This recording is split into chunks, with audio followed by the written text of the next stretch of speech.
Siguro kung naalagaan natin sila ng maayos at nabigyan natin sila ng tamang water, ay hindi po magiging bansot yung ating mga Gymnocalycium. At nakapag-propagate tayo ng isang klase ng cactus.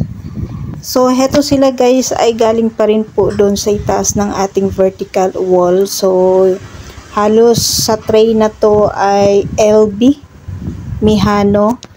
Ayan, kasi yung LB natin ay medyo slow grower, and then unlike dito sa ating mga Gymnocalycium ay ayan, mabilis silang lumaki, lalo na pag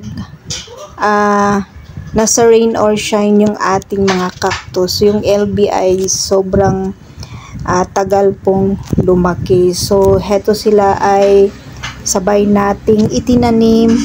So yung progress ng ating mga cactus ay hindi po sabay-sabay yung nila paglaki. Ayan, kitang-kita naman po yung kaibahan ng size ng ating.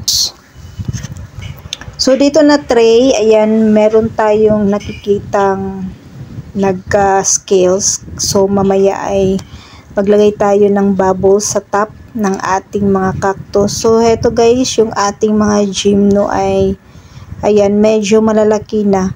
So meron pang hindi siya maganda.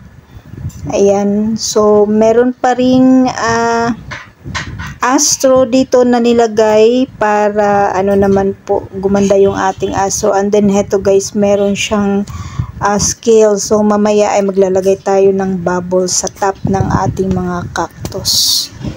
So dalawang tray or tatlong tray natin ay meron tayong nakikitang scales. Ayan, medyo maraming puti-puti. Pag merong ganyan guys, so ikot-ikot lang natin. Pag merong ganyan, so maglagay na tayo ng bubble sa top para hindi na kumalat yung scales sa ating mga cactus.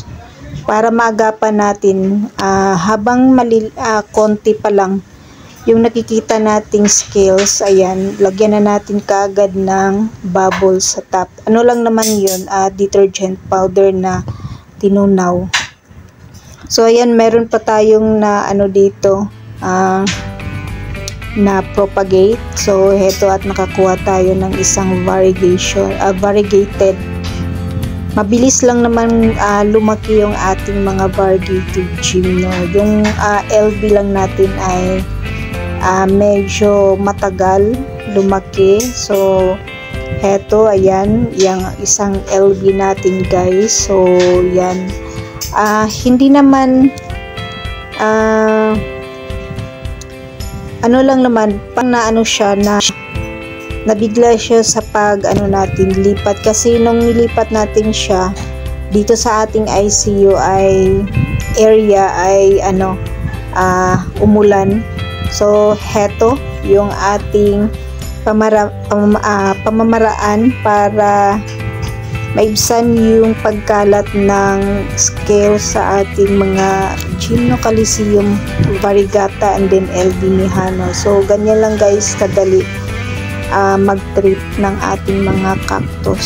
So naman siya, sa observation natin ay namamatay naman po yung scales. After siyang lagyan, pag dry na po yung ating cactus, ay pwede na po natin i-brush yung mga scales kasi patay na po yan.